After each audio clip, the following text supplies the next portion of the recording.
story, from what I recall, goes something like this. That line is enough to let us sit back and not get too caught up in mythological accuracy. Besides, Egyptian mythology has lots of different variations and stories, some even contradictory to others. The basic premise of this movie is the Osiris myth, and it's not like this is the first time a film has taken some creative license. Prepare for some spectacle, and try not to throw up all of your 3D glasses. Live-action Aladdin is a win. So I have this weird idiosyncrasy that I'm going to share with you all. Very few things bring me as much joy as seeing actors gain further roles from a movie I love or loved them in. Both Abby Lee and Courtney Eaton got their starts in Fury Road. While Gods of Egypt might not skyrocket Eaton's career, I think she proves she's more than a pretty face. But Abby Lee is exploding right now based on what I've seen in The Neon Demon in the Dark Tower. I guess it just warms my heart to see people become successful. No matter where you find him, Jaime Lannister is always a win. A mix of what I can only assume is forced perspective and CGI makes the god's size fairly believable, and I don't think the size issue is so much a failure of CGI, but it falls closer to Uncanny Valley territory. We know what we're seeing is impossible, so our brains reject it. I don't know if there's any other solution other than full CGI rendering. All that to say, I think the effects, at least concerning the size differences, are pretty good. Mighty Lion Slayer. She pronounced King wrong. Sorry I'm late. Set coming in like this and interrupting the ceremony encapsulates how he views humans. Thousands of people wait for the coronation to continue while the gods catch up with each other and exchange pleasantries and gifts. All are welcome to the afterlife. This plot has been called confusing, so let's just start with the very clear differences set up between good and evil. Osiris allows for all to enter the afterlife regardless of wealth, and Set immediately changes the afterlife to something that needs to be earned through riches. Buy your way in with riches earned. Alright. You fight well. Are you so sure you're his son? I think that's a joke about the confusion over Horus's parentage. He's usually Osiris' son, but sometimes Hathor is his wife, sometimes his mother. So, history lesson? Jokes? Oh, I didn't realize. Okay, I just needed a mindset shift. Alright, crazy CGI animal transformations is where we're going. And our animal representations are pretty accurate. Horus is usually a falcon or bird of some kind, and Set is somewhere between a dog and a fennec fox. And as far as full CGI battles between golden gods go, this one is well done. It's fun, and we get a sense of their power and might compared to the tiny humans hiding in fear. I'd also like to point out that Horus was fairly evenly matched with Set. Set only gains the upper hand because he cheats. So instead of a typical overcome your arrogance and cushy upbringing, this story actually has a more interesting message that will unfold as we go.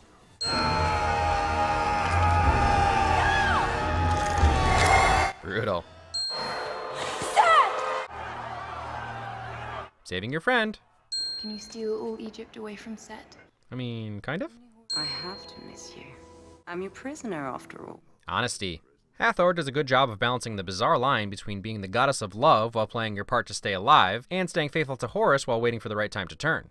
But really, I'm just waiting for someone to realize she's the Black Sky. Is that it? Relax, Urshu. I'm joking. Are you sure? Have you ever heard a joke? But John Murdoch's laugh, priceless. As I shall prove to be the best of my father.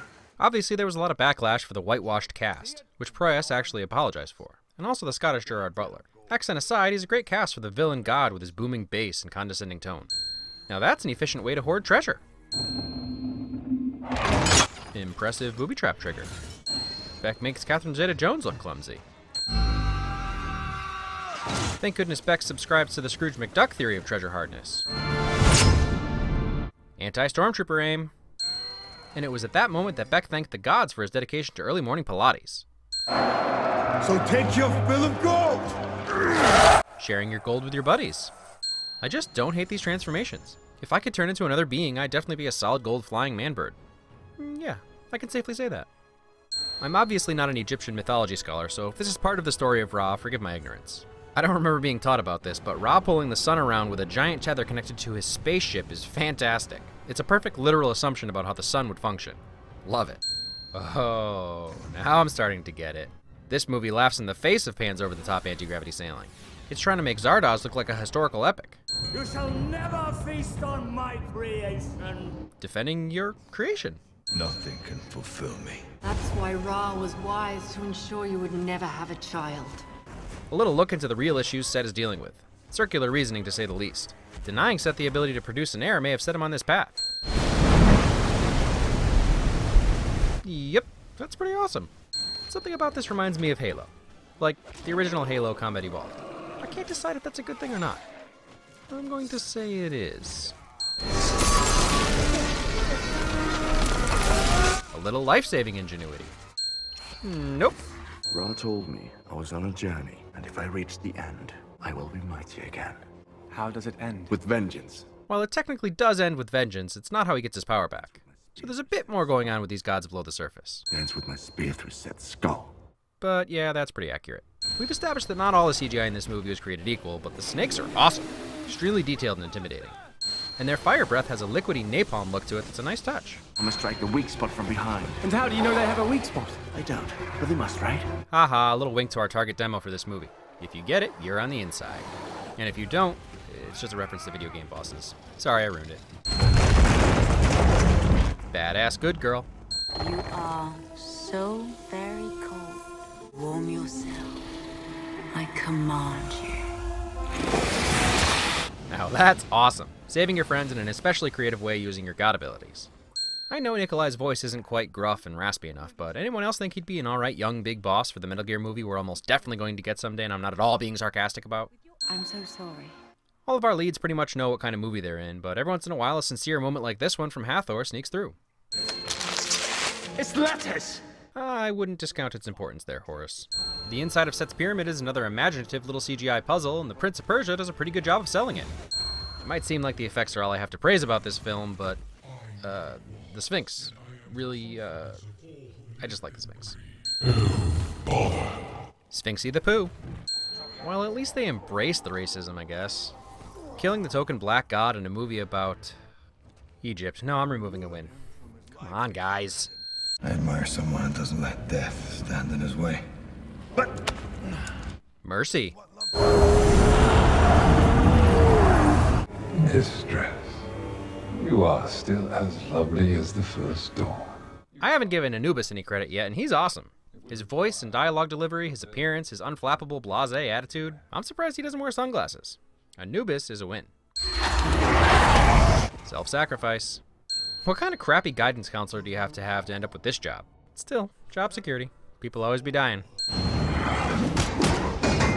So you could say Set is Voltroning up? Eh? You look glorious, Lord. I know. And Gerard Butler doesn't even care. More pretty CGI. Supervillain landing. The single greatest architectural achievement Lord says. Taking pride in your work. To be fair, I think Adamar only competed in the joust, so he'd suck with a sword. That was a Neo-level dodge. I can safely say this is the best fight between uncle and nephew gods on top of an obelisk. Go ahead, challenge me on that. Saving your god friend. Ridiculousness of that throw aside, instead of, just keeping it and handing it to Horus, it sets up Horus's final choice that is what this movie is about. And the fact that he's willing to lose his other eye in order to save Beck is actually pretty moving. You don't think your eye might have been more useful than a wounded thief? Probably yes. Honesty. Ra showed me the way, but I didn't listen. My journey isn't to seek revenge at all costs. It is to protect my people. God lessons.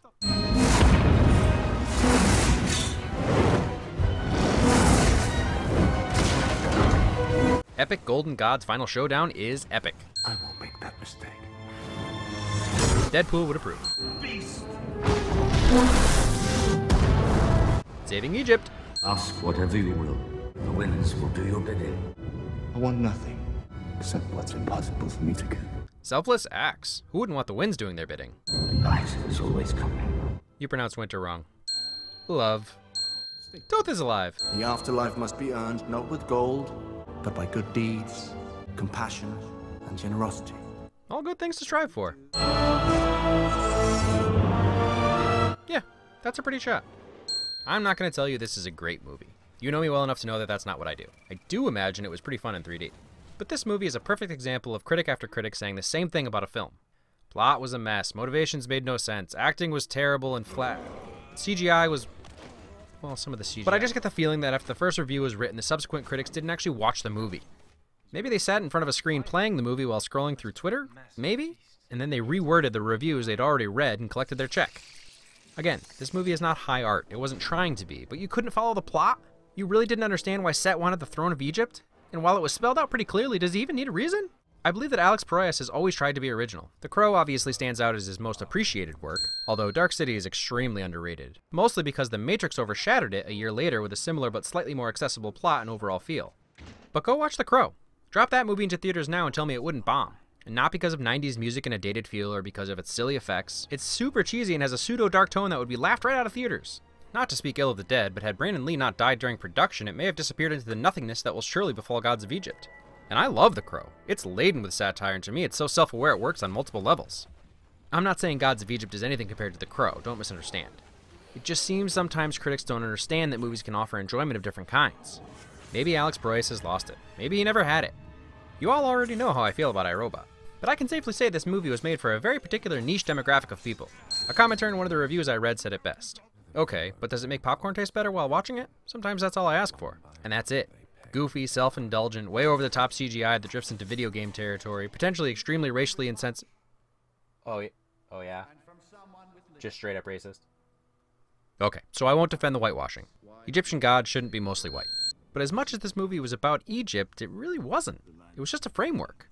This is immortal, all-powerful King Leonidas versus falcon-eyed winged Jaime Lannister in a CGI adventure fantasy schlockfest complete with liquid gold blood and the sun being pulled around by a spaceship helmed by flaming Captain Barbossa who fights off a humongous toothed worm that tries to eat the world every night. You need culturally accurate casting for that? I suppose it's racist because it's supposedly a story about people that actually lived in real African history. But is it? Is this even our planet? There's no joke about Beck freezing to death in outer space or not being able to breathe. Still not defending it. But my point is that Gods of Egypt was just a vessel for these stars in this outrageous story. And the story we did get, while not super complex, did have a little depth to it. Set's motivations start to become clear when we learn that his father Ra didn't allow him to have children and decided to tell him the reason way too late. Exiling him to the desert as preparation for his ultimate test of taking over the Sun tow truck ship makes sense.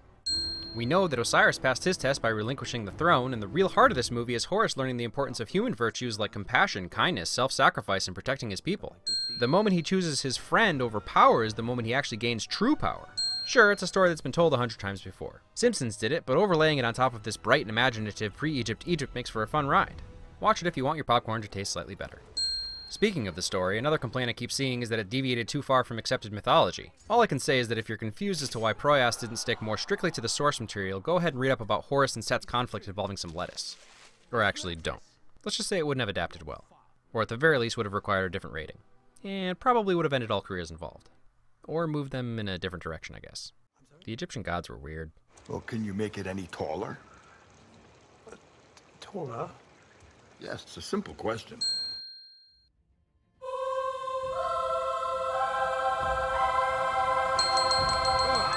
3 days to cross the desert, and nearly one more to pass through all your admirers.